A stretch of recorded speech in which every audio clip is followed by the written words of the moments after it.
Hey folks, Dr. Mike here from Renaissance Periodization, and for your nightly report, the scourge that is overshadowing our great nation today is shoulder impingement. It is coming for the elderly, for children, and yes, even for athletic populations as well. Is anyone safe? Stay tuned right now. What is the deal with shoulder impingement? And really, are you going to die from it? Let's find out. So first, before discussing all of the stuff around shoulder impingement, we should really try to define it. I find that a lot of the conversation on the internet about shoulder impingement kind of just assumes people know what it is. It really does sound pretty scary. And then once you realize what it is, maybe it doesn't sound as scary. Defining terms is absolutely the first critical thing to establish in any productive discussion. So here we go. Definition is when the tendons of your rotator cuff musculature rub up on the acromion that sits just above them. There are a few other structures in there, such as bursal sacs, that can get in the mix and get some of that rubbing going. The rubbing is usually benign. As a matter of fact, by design, it's okay that if it happens, but a lot of rubbing, specifically with high forces impinged on those structures or imparted on them rather, if the rubbing goes from this to that, it happens repeatedly over and over, you can develop an inflammatory cycle. Inflammation occurs at the acromion and at those other structural components, and then inflammation can go and turn into pain. Once it turns into pain, you're going to notice that the pain usually comes a lot of times with all shoulder movements, but especially with shoulder movements that go when your arm is higher overhead. If you keep at it and say, whatever, shoulder pain is normal, I don't know why you would say that, but let's say you did, eventually the continual rubbing that is already deleterious to the structures can cause what is termed as macro damage. Like you can actually see, okay, well, there's where that part was supposed to be, but really the connective tissues have been rubbed pretty raw. And then if that occurs, there's actually something to heal other than the inflammation to bring down. And then you're going to spend some time in some pain, and you're going to have to spend some time healing those structures, which the pain and the annoyance and the weird movement can hang around for some time if you just continue to go in and make the situation worse. So that's shoulder impingement. I've seen a lot of people think shoulder impingement is other things. People think like, oh, there's like a nerve stuck in there and you're impinging that nerve. That's not remotely what shoulder impingement is. It's just two structures rubbing on each other, and the rubbing gets to be a bit too much.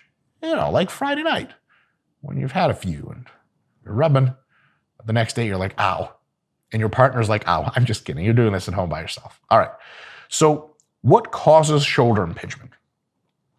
Technically speaking, any kind of shoulder movement that causes the acromion to rub up on the rotator cuff tendons can cause shoulder impingement. Technically, the impingement is when the tendons are impinged in the acromion, or vice versa. However, there is a probability to what causes it, what kind of movement causes it, and the most high probability movement is a movement that goes overhead, puts your humerus above parallel, especially if it's angled backwards. Forward is not as high of a risk, and especially if you internally rotate your humerus at the same time. Does this look like an upright row to anyone? It sure as shit does. So that position, especially in folks that have a design of the shoulder bones that makes the rubbing more likely, is the likeliest thing to cause that impingement to potentially occur. Potentially. But just the movement itself is usually not enough.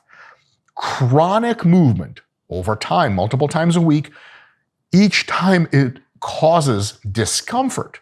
That's the kind of thing that is the biggest factor. So if you just move right here, right now by yourself and rotate your humeral, okay, here, it hurts, okay, it feels weird, you're not gonna get impingement doing that. But if you do 5 sets of upright rows, Monday, Wednesday, Friday, and it starts to feel real weird and icky and painful here, but you don't care and you keep going, then the probability that you get shoulder impingement actually starts to begin. That's how the inflammatory cycle begins. If you nick something or rub a little bit too hard, but then you just keep going, that's how you develop the syndrome, shoulder impingement syndrome itself. It is a syndrome because it's just like, there's just like a lot of inflammation going on there. It's not a disease, it's not contagious, none of that crazy stuff. So Okay, fine. We understand the definition. We understand what causes it. Cool. How do we prevent shoulder impingement? Or a better way to view prevention is decrease significantly the probability of it occurring. Because we can't really prevent, technically speaking, with 100% certainty anything, but we can absolutely decrease probabilities. So first, most people just won't get shoulder impingement in normal training. Olympic weightlifters enter this position all the time. Shoulder impingement for them is very rare. It's just not something you're like, oh yeah, you're an Olympic weightlifter, you're for sure getting shoulder impingement. That's not even close to the truth. Which means upright rows and super arm laterals are totally fine for most people until otherwise indicated.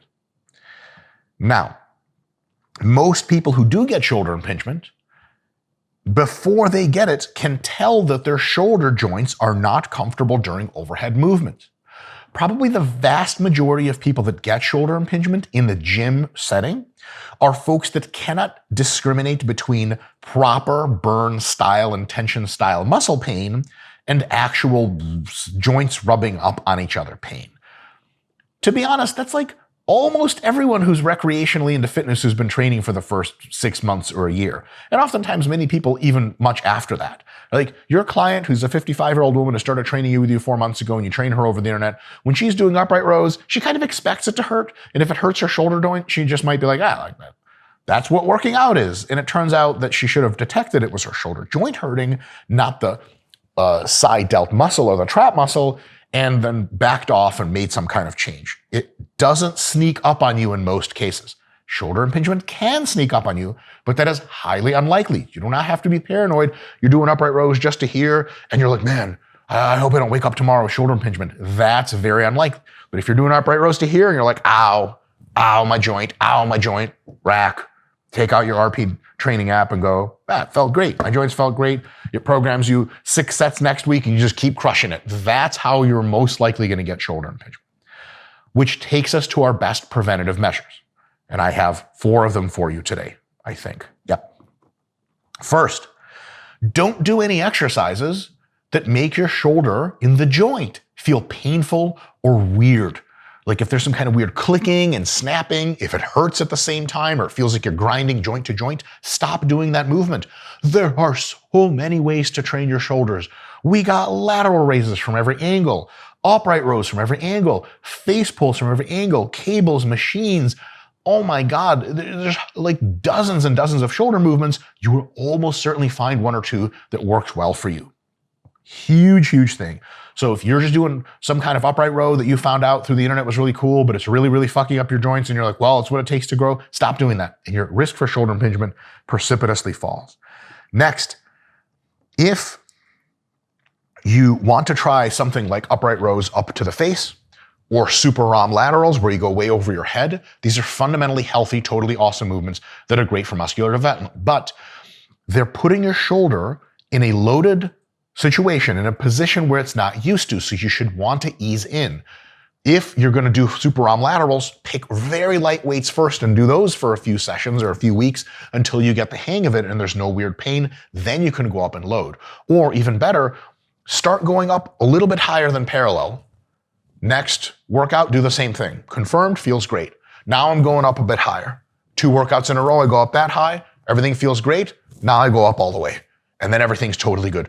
Don't just jump in, look at the 20s and be like, okay, I do the 25s for regular laterals, 20s for super arm laterals it is. Boom, let's do tons of sets and reps. That huge shock in the new range of motion, a combination of new range of motion and very heavy loading, is not something you want to push into your body if you want to keep the risk relatively low of shoulder impingement syndrome. Number 3, use good technique, which in part means controlling the eccentric, and use loads that you can handle for at least 10 or even better 15 plus repetitions per set, especially in the first set or early sets when you're fresh, or higher in most cases. Which means if you're doing sets of 5 or sets of 8 of really heavy upright rows or lateral raises, why? Almost certainly you don't get your best growth then, and even if you did, you have to consider the glenohumeral joint and all of the other joints in the shoulder. God, Jesus, there's no way to say this. That it's not a scare tactic, but it's just not the toughest joint in the body. right? There's a lot of stuff you can do to your knees. You can squat 800 pounds, your knees are probably going to be fine. To injure your knees, you got to go doing some weird shit like jump on one leg off a fucking building or get tackled in football, run around, jump really high. The shoulders are a bit finicky. They just are. There's a lot going on. It's really easy to create a huge moment arm on a tiny joint. That's a thing. So give yourself the long-term view and try to do lighter reps. Now, here's the thing.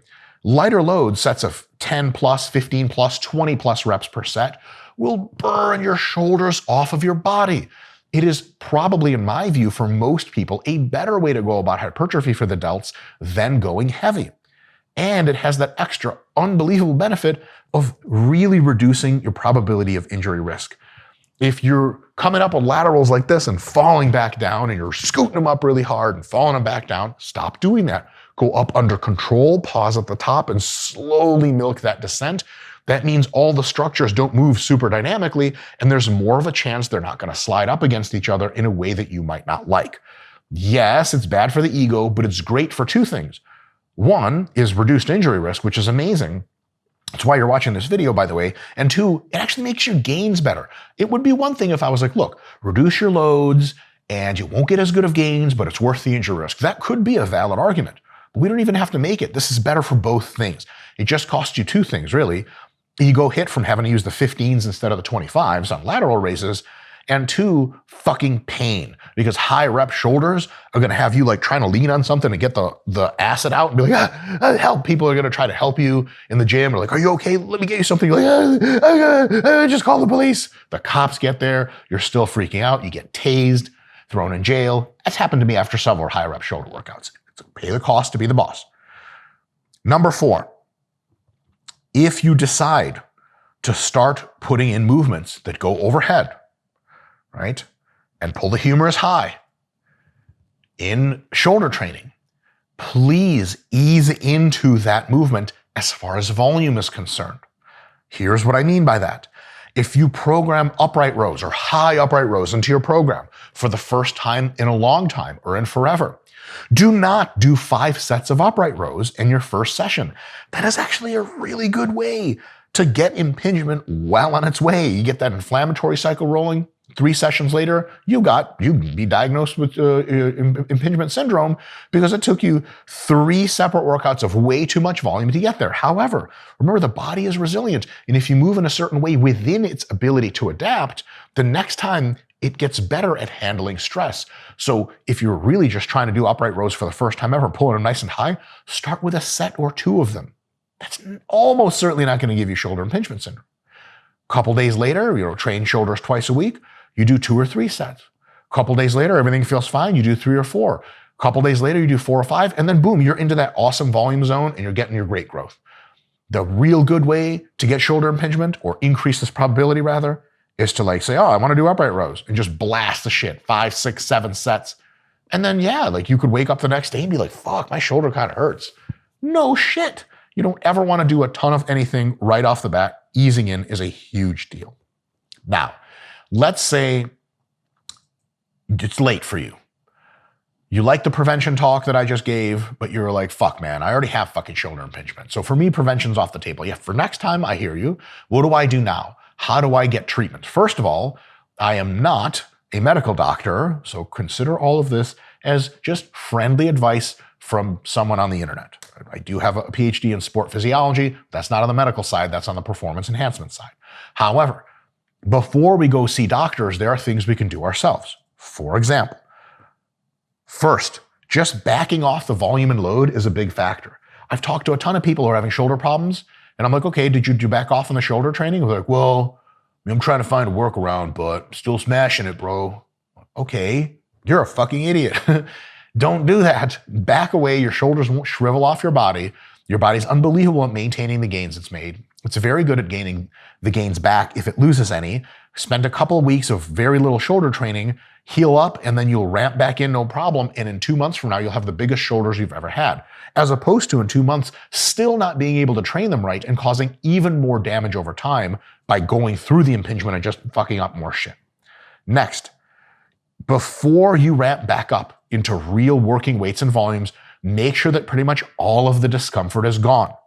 There is something you can do in the interim though, and that's very light, often unloaded movements that take you through that range of motion. And as you feel a bit better, every 2 or 3 days, you do some of those. So you hurt your shoulder, it's impingement. You're like, okay, fuck, I can't do this shit anymore. Stop all shoulder training. For the next few days or weeks, just after the shoulder feels a little bit better, it will with rest, try to just move your arms through that range of motion for as many reps until it either burns a lot or you can feel it kind of like getting nasty again. Okay, stop. Wait a couple more days. Try 2 sets of that. Wait a couple more days. Over time, those movements that you're doing are really just rehab. That body weight or very light dumbbell or very light bar movements is just getting that motion again. The inflammatory cycle starts to fall. You hit it again, it rises a little bit, but a lot of healing comes through there. And then it goes back again, rises a little, back again. After a few days or a few weeks, you're going to be like, dude, my shoulders feel 100%. That is when you start with 1 set of upright rows in the next workout at an actual decent weight close to failure, then 2, then 3, then etc. Don't just go, okay, I feel great. 5 sets of upright rows. That is almost guaranteed to fuck you up again. But I've seen that about 900,000 times. Here are things not to do. And people do this all the time. Do not get a shoulder pain situation and go, okay, I'll just take non-steroidal anti-inflammatories, ibuprofen and stuff like that. Don't mask the pain with NSAIDs. NSAIDs absolutely do lower the inflammatory cycle. But if there's actually any kind of macro damage there already, as soon as you're off NSAIDs, it's going to come back hardcore. Another problem with NSAIDs is while they do lower the inflammatory cycle, they do lower the potential for that actual tissue to undergo true healing, true reconstitution, true remodeling. They actually steer you away from that. It's kind of like a short-term fix. So when you are training just for bodybuilding, you don't have the Olympics coming up in 2 weeks. Don't use NSAIDs to mask pain. That is a very, very, very bad idea. Feel the shit as you feel it and let that pain be a guide towards easing you into some rehab work and then easing you into some good work without, if you mask it, you'll be like, oh, I feel great. Boom. And then you do even more damage and then it's even worse. Then you need even more NSAIDs. It's not a cycle you want to be in. And also, don't just ice your shit after training and then go back and train hard every other day. I watched an entire team of Olympic weightlifters, more or less, most of the team, put 2 massive ice bags on their shoulders after every session. Why? If you've got worlds coming up, hey, ice away. You need to suppress all the inflammation until you can get through world championships, win your medal, and then go home and fall apart like Mr. Potato Head. Then you heal after a few months and you go back in. But folks, the people I'm speaking to in this video, you might be a professional bodybuilder, but it's unlikely. You might want to be one eventually, which means you need to take care of yourself. Or more likely, you're a recreational lifter that just wants to fucking look jacked and lean and, you know what I'm saying? Say what up to some ladies and like, what's up? And you're like, oh no, got healthy delts. And she's like, oh my God, I love healthy delts. You're like, what? That's it, huh? She's like, yes, it's my biggest fetish. You're like, yeah, shit, girl. But in any case, you want to take care of yourself. Icing and anti-inflammatories suppress the very healing processes to make you temporarily feel okay. What part of that sounds like a good idea if you want your shoulders to actually heal? Real hard training and real successful athletes in most cases do not rely on recovery adaptive modalities such as NSAIDs, such as ice. They actually did a bit of work I'm familiar with pretty directly or almost directly. I'll keep the specifics out of this, but there was a very serious sports center, tons of amazing athletes at it, and they established a recovery center in there. And it was like, you go ice bath and rest, and you got some nutrition, and there's heat pads and those Normatec pants, the ones that push the fluid out of your legs. And what they did a few layers of statistical analysis, and they realized that typically the worst athletes were the ones that used the recovery center the most. Another way to see, that doesn't mean that the recovery center made the athletes worse. But another way to see it is the best athletes were healthy. The best athletes didn't need to go use the ice and whatever, which means if you want to be a good athlete, thinking long-term, not like, okay, how do I get my shoulder to calm down so I can train it tomorrow?